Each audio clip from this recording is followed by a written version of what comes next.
যতীন বৰাই মাইকী মানুহে পিন্ধা মুঠি খাৰু পিন্ধি আছে তাৰ ডিঙি welcome back to my channel স্বাগতম জানাইছোঁ বি ব্লগ চ্যানেলটোৰ অন্য এটা নতুন ভিডিঅ' লৈ যোৱাকালি ৰাতিৰ পৰা একদম 8:30টাৰ পৰা ৰাতিপুৱা 5:30লৈকে নন ষ্টপ গোটেই ৰাতি দি আছিল বৰষুণ আৰু তাৰ ফলত আমাৰ ইয়াতো হৈ গ'ল বানপানী আৰু বানপানীৰ ওপৰত এইটো মোৰ 3 নম্বৰ ব্লগ হ'ব গৈ আছে আৰু আমাৰ ইয়াত বানপানী উঠাটো মানে পানী উঠাটো ৰাস্তাত পানী উঠাটো বহুতে বেছি আচৰিত কথা 4-5 বছৰমান আগত এবাৰ এনেকৈ আমাৰ এই ৰাস্তাত উঠিছিল পানী আৰু 4-5 বছৰ মূৰত পুনৰ আজি দেখা পাইছোঁ ৰাস্তাত পানী কাৰণ আমাৰ এই চুপাটোত আৰু এই ৰাস্তাত পানী উঠা পানী আহা কোনো ৰাস্তাই নাই চাৰিওফালে মথাউৰি আছে আৰু মেইন ৰাস্তাটো আছে PWD ৰোড আছে গতিকে কোনো ফালেৰে পানী সোমাব নোৱাৰে কিন্তু চাৰিওফালে নদীৰ পানী বাঢ়া কাৰণে চাগে তলফালৰ পৰা এনেকৈ পানীটো আমাৰ বাঢ়িছে আৰু বৰষুণ দি আছিল যেহেতু গোটেই ৰাতি তাৰ কাৰণে গোটেই ৰাস্তাটোৱে আমাৰ সেইফালে ডুব গ'ল দেখাই আছোঁ বলক প্ৰথমতে কিমানখিনি পানী উঠিছে বাৰু কিমান পানী উঠিছে চাই আহোঁ এবাৰ আৰু সেইকাৰণে ওলাই আহিলোঁ ঘৰৰ পৰা এইফালে আমাৰ ঘৰ আৰু সেইফালে যে গাড়ীখন ৰখাই আছে তাৰ পৰা সেইফালে গোটেই ৰাস্তা এতিয়া পানীৰ তলত আৰু সেইফালে আমাৰ সেইটো ঘৰ আৰু ঘৰ পাৰ হৈ আহিয়ে গোটেই এইফালে ৰাস্তা এতিয়া পানীৰ তলত চাৰিওফালে কেৱল পানীয়ে পানী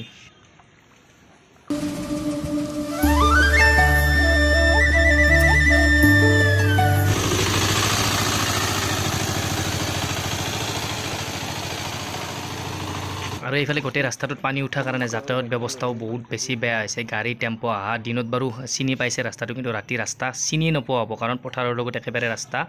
সমান যেন হৈ আছে পানী উঠি আৰু এইফালে চাওক গোটেই ঘৰৰ সন্মুখলৈকে গৈছে পানী চাৰিওফালে চাওক আৰু বানপানীৰ কাৰণে ই-কাৰ ডেলিভাৰী বয়ৰো এতিয়া অৱস্থা এনেকুৱা হৈছে আৰু গোটেই ৰাস্তাই এতিয়া পানীৰ তলত এনেকৈ ডুব গৈ আছে ইয়াত বেছি টাইম নাথাকোঁ পানী লাগি ভৰিবিলাক খুজাইছে ইয়াৰ পৰা গৈ থাকোঁ আৰু আহি থাকোঁতে দেখিলোঁ মামাহঁতৰ বাটতে এনেকৈ পানী উঠিছে আৰু তাত এটা মই মাছ ধৰিলোঁ বানপানীৰ নিজ হাতেৰে ধৰা এইটো প্ৰথম মাছ বাৰু এনেকৈ পানী উঠিল যিহেতু অলপ ফাইদাও হ'ল লোকেল মাছ দুটা আজি পাই গ'লোঁ ডাঙৰ খলিহনা মাছ তাৰপিছত এটা কাৱৈ মাছ ধৰি আনিলোঁ আনি ধুনীয়াকৈ মস্ত তেল মে ফ্ৰাই কৰি পন্তাকেইটা খাই দিলোঁ আৰু আজি দিনটো বতৰ ভাল নহয় কাৰণে বতৰৰ অৱস্থা একেবাৰে এতিয়াও ডাৱৰীয়া ক'লা হৈ আছে কিনকিনীয়াকৈ বৰষুণ প্ৰায় দিয়ে আছে অলপ টাইম বৰষুণ দিলে অলপ টাইম ৰ'দ দিয়ে তেনেকৈ আছে আৰু সেইকাৰণে ক'তো দূৰত বানপানী চাব যোৱা নহ'ল আমাৰ ইয়াতে যিহেতু পানী উঠিছে গতিকে দূৰত আৰু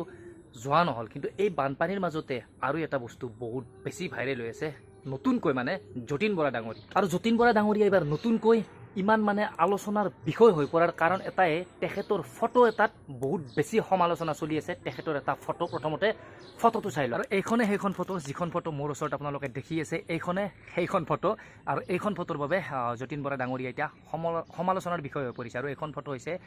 ইতিহাস থিয়েটাৰত এইবাৰ এখন নাটক আছে লাচিত বৰফুকন আৰু লাচিত বৰফুকনৰ অভিনয় কৰিব যতীন বৰা ডাঙৰীয়াদেৱৰ এই ফটোখনৰ কাৰণে মানে লাগি গ'ল লেঠা কাৰণ লাচিত বৰফুকনে কেনেকুৱাকৈ হাতত গামখাৰু পিন্ধোৱা দেখাইছে মানে হাতত গামখাৰু পিন্ধি ফটোশ্বুট কৰিছে তাৰপিছত গলত ঢোলবিৰি নে কি পিন্ধিছে আৰু মূৰত পিন্ধিছে বস্তা মানে চেনি ভৰোৱা সেই বস্তা এনেধৰণৰ কাৰুকাৰ্যৰ বাবে এনেকুৱা ধৰণৰ ফটো দেখি অসমৰ দল সংগঠনবিলাক এতিয়া জাগি উঠিছে কাৰণ আমাৰ অসমৰ গৌৰৱ বীৰ লাচিত বৰফুকনক এক প্ৰকাৰ অপমান কৰা যেন হৈছে এনেকুৱা ড্ৰেছ পৰিধান কৰি লাচিত বৰফুকনৰ নামত ফটোশ্বুট কৰাটোত আৰু কোনোবা এজন সজাগ ব্যক্তিয়ে থিয়েটাৰৰে এজন কোনোবা কৰ্মচাৰীক মানে থিয়েটাৰৰ মানুহ এজনক ফোন কৰিছিল আৰু এই কষ্টিউমৰ বিষয়ে কওঁতে গোটেইখিনি দোষ দিছে কষ্টিউম ডিজাইনাৰক আৰু থিয়েটাৰৰ যতীন বৰা ডাঙৰীয়াকো সেই বিষয়ে একো দোষাৰোপ কৰা নাই কেৱল দোষ দিছে মানে কষ্টিউম ডিজাইনাৰজনক প্ৰথমতে কথাখিনি শুনি লওক তাৰপিছত বাৰু পুনৰ আলোচনা কৰি হেল্ল' ইতিহাস থিয়েটাৰ নহয় জানো মহাবীৰ লাচিতৰ ফটোখন বৰ ভাল লগা নাইচোন যতীন বৰা নাই এইটো হেৰি কথা কৈছো ৰ'ব এই মানে যিজনে আমাৰ কষ্টিউম ডিজাইনাৰ তেওঁ মানে আছিল হেৰি আহোমৰে আছিল হেৰি ডিব্ৰুগড়ৰ তেওঁ এটা স্পষ্টীকৰণ দিছে হেৰিবিলাকত যতীন বৰাই মাইকী মানুহে পিন্ধা মুঠি খাৰু পিন্ধি আছে তাৰ ডিঙিত এডাল মাতুলি পিন্ধি আছে এই কষ্টিউম ডিজাইনাৰ লাগে বুলি কৈছে সেইকাৰণে তাকে ক'ব দিছো ৰ'ব তেওঁকে ক'ব দিছো লাচিত বৰফুকনে এইবিলাক বস্তু পিন্ধিছিলে জানো নাই আমিতো নাই বুলি কৈছো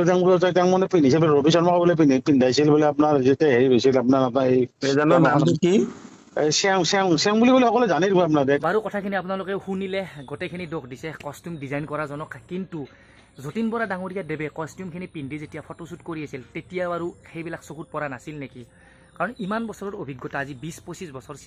চিনেমা জগতৰ লগত তেখেত জড়িত তাৰ পিছতো বীৰ লাচিত বৰফুকনে কেনেকুৱা ধৰণৰ ড্ৰেছ পিন্ধিছিল আৰু কেনেকুৱা ড্ৰেছ পিন্ধিলে তাক